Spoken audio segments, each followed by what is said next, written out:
Salut tout ça, wouhouhou, ma voix est partie en couille. Salut à tous, amoureux de transi du cinéma. Nous allons aujourd'hui terminer la série Stargate SG1 pour sa première saison. Je commençais un petit peu à en avoir marre de faire une critique épisode par épisode. Donc je me suis dit, on va tout faire en un bloc. Voilà, de toute façon, les critiques resteront plus ou moins les mêmes pour tous les épisodes de la saison 1. Parce que les épisodes se ressemblent beaucoup. Donc on va terminer Stargate SG1 avec tout le reste. Voilà, tout ce qu'on n'a pas expliqué qui vient de la saison 1, hop, on y va. Parce que dites-vous que moi, du coup, entre temps, avec les autres séries, j'ai pris du retard sur les critiques de SG1. Sauf que moi, j'ai pas arrêté de regarder la série pour autant. Et que là, on en est à toujours critiquer la saison 1. Sauf que moi, là, je vais entamer la saison 4. Peut-être penser à un bout d'un moment à avancer. Donc voilà, je préfère terminer la vidéo, les vidéos sur Stargate SG1 avec une critique globale. Et après, on fera saison par saison, ça sera beaucoup plus simple de faire épisode par épisode. Sinon, ça va être trop compliqué, il y en a plus de 200 les épisodes. Au bout d'un moment, je peux pas faire 200 vidéos sur Stargate. Surtout que les critiques, globalement, restent les mêmes. Parce que pour résumer cette première saison de SG1, alors, on sent les problèmes budgétaires. Enfin, pas les problèmes, mais on sent que la série a pas un gros budget de fou. Ça se ressent aussi beaucoup sur la troisième et la deuxième saison. Au bout d'un moment, plus les saisons avancent, plus il y a de budget, parce que plus la saison avance, plus il y a de spectateurs qui regardaient SG1. Mais à l'époque des trois premières saisons, c'était pas une grosse série non plus, c'est une série qui fonctionnait, mais qui était à peine sur le début de son âge d'or. Donc il y avait des plans, je vous jure qu'il y a des plans dans un épisode de la saison 3 où c'est un épisode avec le grand-père de Daniel Jackson. Il y a des plans, pour une série sortie en 2000, ça fait vraiment mal aux yeux. Là, le fond vert, mais il est cataclysmique. On en reparlera quand on parlera de la saison 3, mais vraiment, j'ai eu mal aux yeux quand j'ai vu ça. J'ai fait, waouh, oh mon dieu, c'est pas beau, hein. C'est pas beau du tout. C'est même très dégueulasse en fait. Mais bon, bref, c'est la saison 3, donc on en reparlera quand on parlera de la saison 3. Petite anecdote, sachez que là, vous voyez ce coffret. Alors, ce coffret, c'est quoi? C'est la collection entière des saisons de SG1, de la saison 1 à la saison 10. Ma grand-mère a ce coffret dans sa bibliothèque de films, entier. Et j'ai toujours trouvé ça trop bien que t'aies l'arche de la porte des étoiles au-dessus. Voilà, j'adore ce genre de coffret de DVD. Même si je suis pas super fan du support DVD parce que ça prend beaucoup de place, j'aime bien voir ce genre de truc. C'est sympa. Ça change de juste le DVD où t'as un DVD dans un steelbook et que t'as pas... genre si jamais tu t'en mets plusieurs à la suite de l'un des autres, ça va pas faire quelque chose, genre ça va pas faire une belle illustration. Comme on en a parfois sur certaines jaquettes de comics, notamment de comics belges, de bandes dessinées belges. Comme les bandes dessinées c'est beaucoup plus gros, ils se permettent sur la tranche de faire ce genre de truc, d'avoir un dégradé en fait qui permet de faire ensuite une forme ou un dessin, etc. J'aime bien moi ce genre de truc. Et du coup j'aime beaucoup le coffret de Stargate SG1 parce que t'as l'arche comme ça qui passe et c'est trop bien.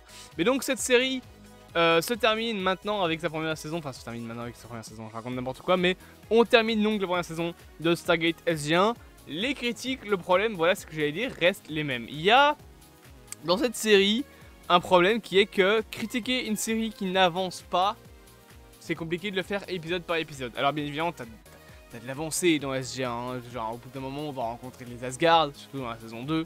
Enfin je veux dire, on les a vus dans la saison 1 avec l'épisode sur le marteau de Thor. Mais on va les revoir dans la saison 2 avec l'épisode 16 quand ils vont utiliser pour la première fois le 8ème chevron de la porte des étoiles. On va aussi bien évidemment avoir certaines découvertes comme notamment le colonel Maybourne avec tout son arc narratif qui est étendu jusqu'à la saison 3 je pense, voire même jusqu'à la saison 4 que Maybourne étant un mec qui fait partie du NID qui est concrètement une organisation de service secret de l'univers fictif de Stargate, qui n'existe pas dans la réalité, sauf que là, Maybourne, je pense qu'il va avoir des sacrés problèmes. Mais ça, c'est par la suite. Maybourne, en tout cas, dans la première saison, c'est un personnage qui casse un peu les couilles parce que il veut prendre le contrôle un petit peu du Stargate Command, mais donc du SGC. On va aussi avoir, bien évidemment, d'autres arcs narratifs qui vont continuer, hein. C'est la même chose que pour toutes les séries qui sont construites ainsi, avec des épisodes j'allais dire non filaires, mais en tout cas des épisodes qui ne se suivent pas, c'est que tu as toujours un ou deux fils rouges qui complètent l'histoire.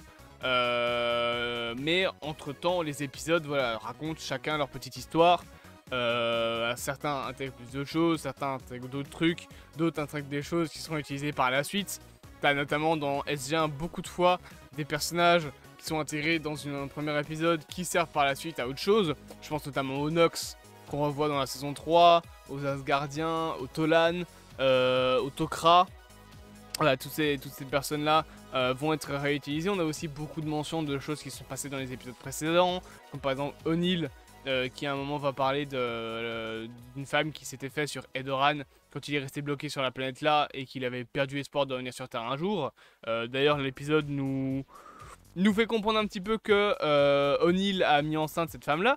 On a aussi bien évidemment des épisodes, et ça on en a dans la première saison comme dans les autres, appelés des épisodes rétrospectifs, c'est-à-dire des épisodes qui en gros vont passer tout leur temps à nous remémorer un petit peu ce qui s'est passé dans les épisodes précédents pour en faire quelque chose par la suite. Notamment, mais du coup dans la saison 1, beaucoup le fil rouge avec Scar. Non, attends, non c'est pas Scar, je raconte, c'est Shara, ouais c'est ça. Skara, ouais c'est ça. Donc qui est l'enfant que vous voyez à côté, qui a un Goa'uld en lui. Ça va être un élément qu'on va avoir dans un petit peu toute la saison, qui est un élément carrément qui revient du film. C'est l'histoire de Scar, enfin de... C'est pas Scar, c'est... Si, c'est... Shakar. Oh, je sais plus comment il s'appelle, putain, le gosse. Mais donc, on va l'appeler Scar, parce que je sais plus. Scar, son arc narratif de je suis enfermé par les Goa'uld, etc. C'est un truc qui revient même du film à l'époque. Parce qu'il y avait déjà... Scar dans le film, et dans la saison 1, lui et Shari, donc la femme de Daniel Jackson qui s'était faite dans le premier film, vont se faire capturer donc par Apophis. Et justement, dans la saison 1, au bout d'un moment, tu auras Apophis qui va poser problème. Lui posera encore problème très longtemps. Voilà, il va poser problème, il me semble, jusqu'à la saison 6, Apophis. Et après, il va se faire buter. Enfin, et vraiment, Apophis, ça dure assez longtemps quand même. 6 saisons, c'est quand même vachement long pour un personnage. Mais donc voilà. Une série qui, en soi, je pense, pour sa première saison, n'est pas dans le meilleur de sa forme. Honnêtement, c'est pas la meilleure des saisons. Ça a fort vieilli. Y a beaucoup de moments de passage qui, voilà, sont forts, type années 90, bien évidemment. Par contre, c'est l'une des seules séries où la VF apporte... Enfin, une des seules séries, non pas du tout, c'est pas une des seules séries, mais je trouve que c'est une série où la VF apporte vraiment quelque chose. La VO de Stargate SG1, oh la voix du colonel O'Neill, oh mon dieu, c'est affreux. Il a une...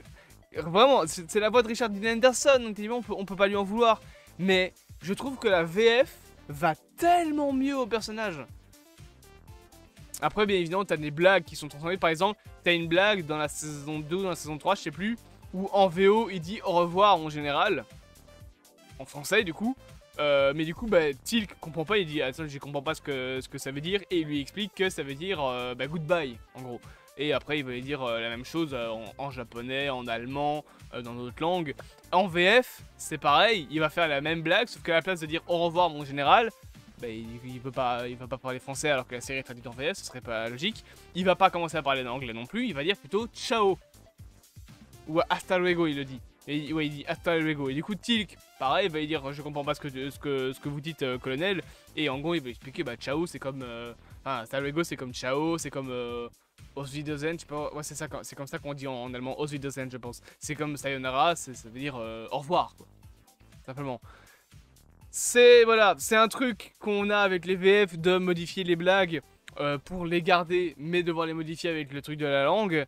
Beaucoup vont dire oui, mais du coup on perd le jeu d'acteur. Certes, on perd le jeu d'acteur original. Après, pour certaines séries, franchement, le jeu d'acteur, on s'en passe.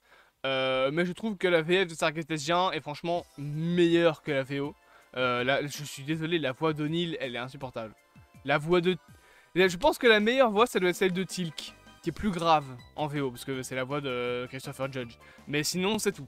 Honnêtement, je préfère la VF de SG1, la VO, elle a trop mal vieilli. J'espère quand même que cette vidéo vous aura plu. Bien évidemment, n'hésitez pas à vous abonner, à partager, à liker et à commenter. Et on se dit à bientôt pour de prochaines aventures.